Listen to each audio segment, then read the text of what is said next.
totally reject the bill from the National Assembly. Senator Omtatah. Mr. Speaker, sir, thank you for the occasion to contribute to this report, which I fully support. Mr. Speaker, sir, the question of revenue taken down to counties is at the heart of the Kenyan state, because the Kenyan state is defined as divided in the counties given in the first schedule. That territory is supposed to be governed by both the national and the county governments. And in the allocation of their shares, 15% of the total revenue, at least 15% is supposed to be devolved. But in the usual machinations of the National Assembly, when they enacted the CRA Act,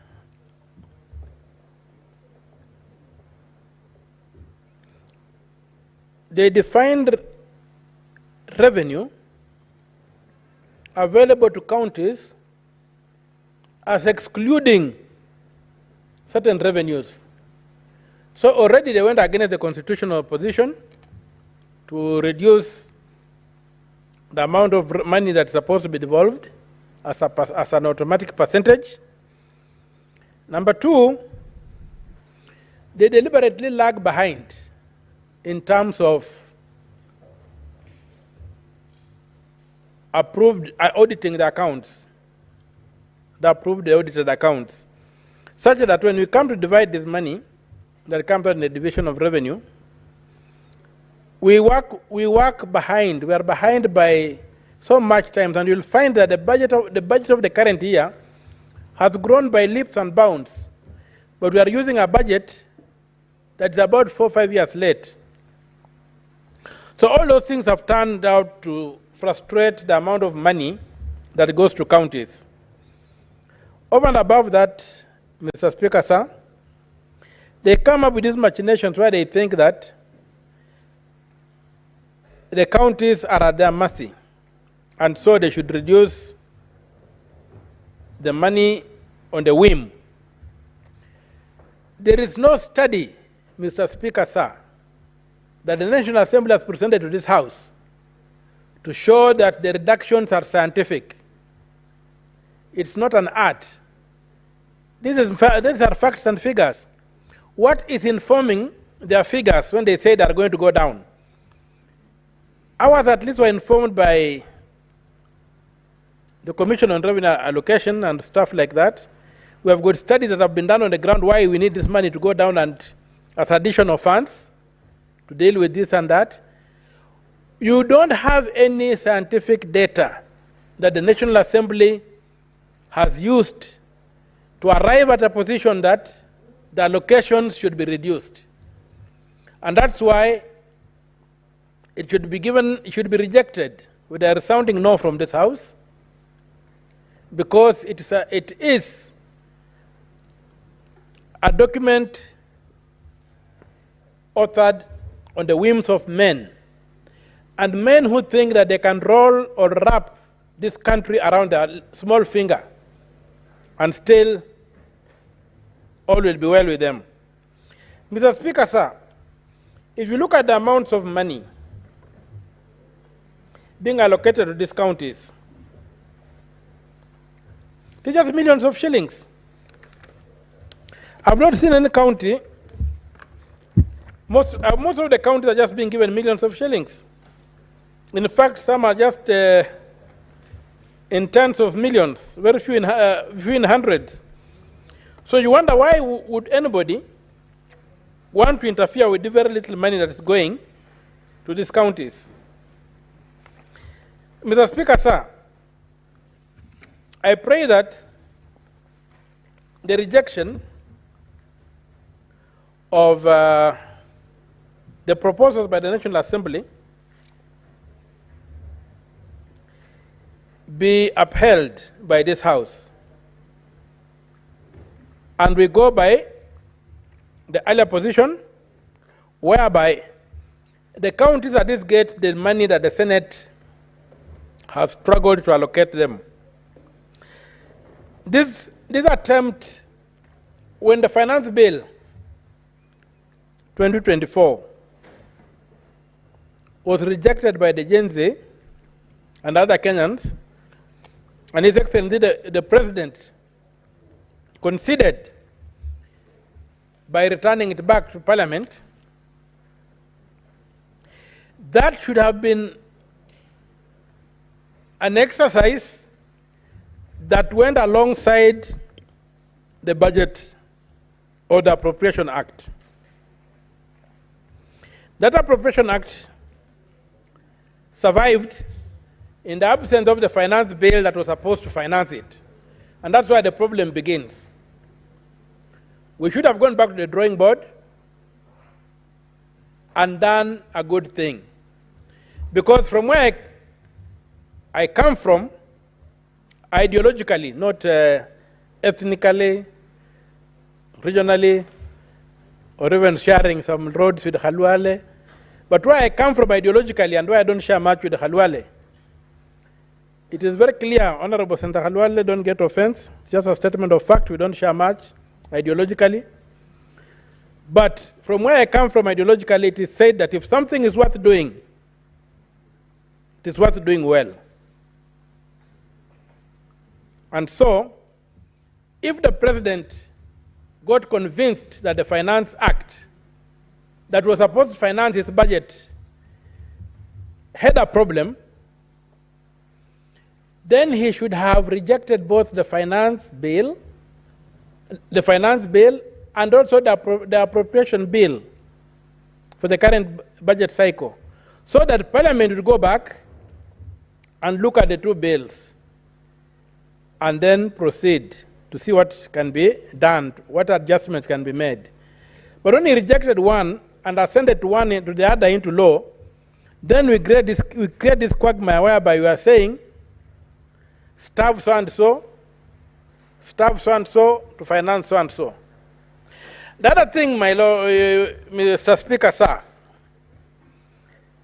our budget, also from where I sit, I always do a spreadsheet analysis of these budgets. And already we had identified more than 100 billion shillings in that budget that the President signed into law. That is basically money that has got no functions to perform. What the National Assembly should have done then would be to sit down with a tooth comb through the budget, remove what has become, in popular parlance, called budgetary corruption. There are very, very many things that are loaded into that budget by the Treasury that really serve no purpose. And if we did a cleanup of the budget, Madam Speaker, sorry, when I began it was Mr. Speaker, sir, now I can see it's Madam Speaker. I don't know if I'm allowed to switch. I continue with Mr. Speaker. Proceed. Okay. Mr. Speaker, sir, may I be guided, please? Can I speak? I ask Majority Leader to guide me, to inform me, just for this one time in the universe. Kindly, Majority Leader, guide me. You have to refer to Madam Speaker. And Okay, I'm well guided. You know, I like being guided when I don't know, I'm very honest. So thank you, Madam Speaker. I was saying, if we were to carry out a forensic audit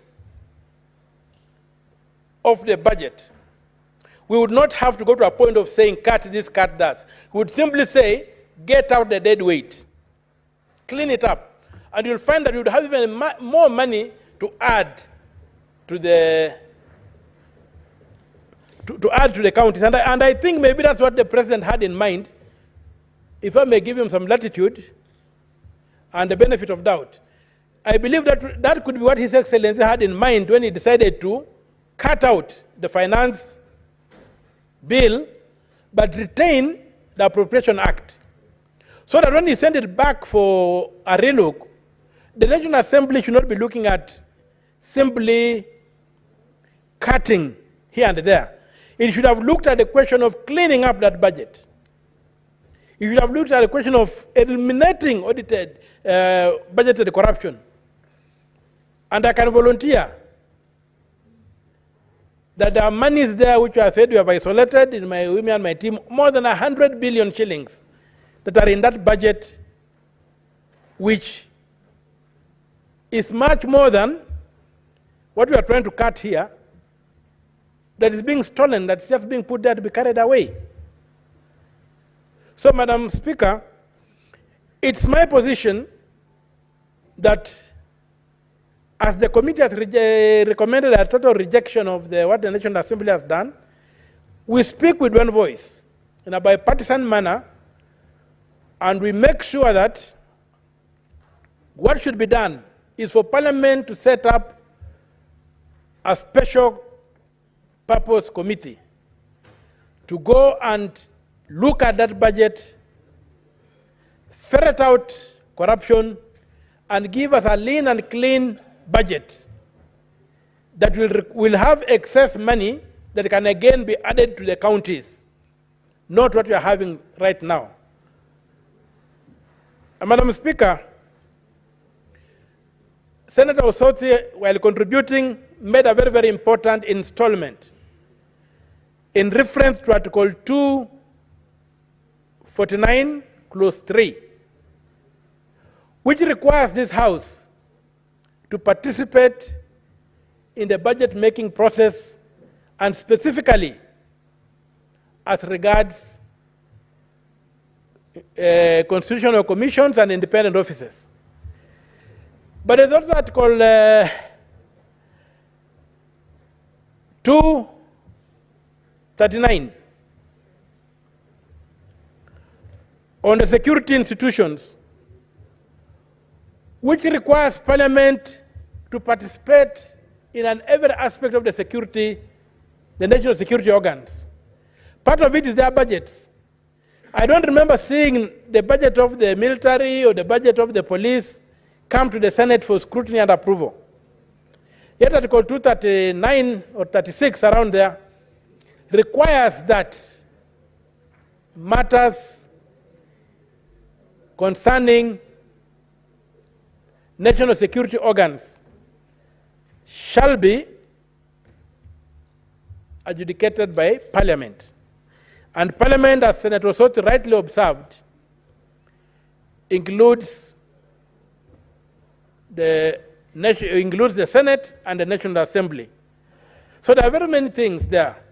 If you go to Article 221 of the Constitution, you will find that the budget of the Parliamentary Service Commission is among the budget estimates that are taken to the National Assembly when the budget is being estimates are being considered. How then does the Senate participate in the budget of Parliament if it is not allowed to participate in the budget-making process? So the budget of the Parliamentary Service Commission cannot be adjudicated or be determined just by the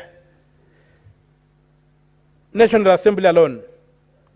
Also, under Article 221, they bring in the budget of the judiciary.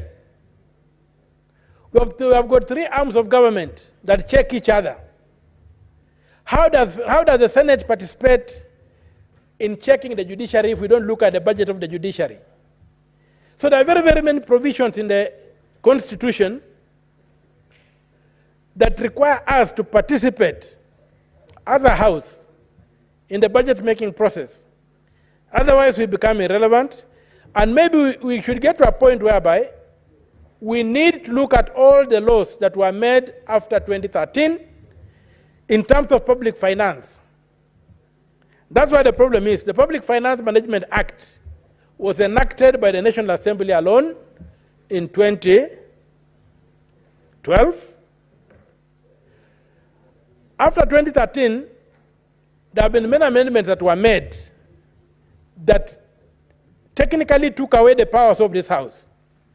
For example, there's the question of the CEO of the Parliamentary Service Commission, whom the Constitution clearly says is the clerk of the Senate, and the Speaker of the National Assembly is the chair.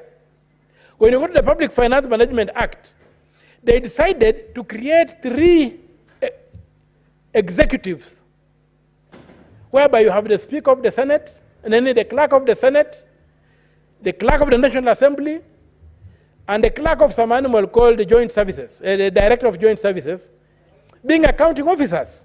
And that has undermined the Senate. We don't have a voice. So when you go to the Parliamentary Service Commission, our clerk, who is supposed to be the final authority, has got no say because he has been undermined through the Public Finance Management Act, whereby the National Assembly created 3 centers of power in the Parliamentary Service Commission. All these things need to be revisited so that this House can assert its place. But as a result of the budget, we must stand firm and ensure that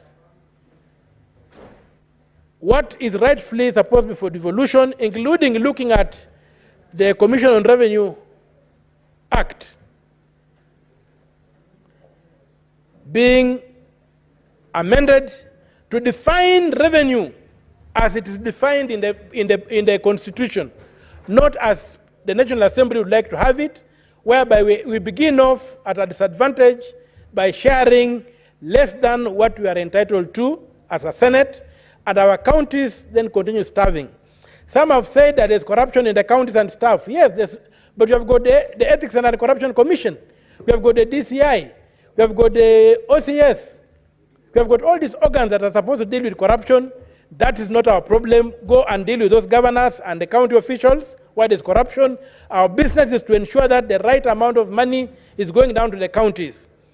With those few remarks, Madam Speaker, I am very, very happy for the opportunity you have given me on this afternoon to address this House, and I fully support the report of the committee that we reject in total the attempt to reduce the amount of money going to the counties as proposed by the National Assembly. Thank you very much, Madam Speaker. With those few remarks, I support the report. Thank you, Senator Okia. Senator Wafula Wakori. Honorable Speaker, langu ni kuunga mkono ripoti ya Senate kuhusiana na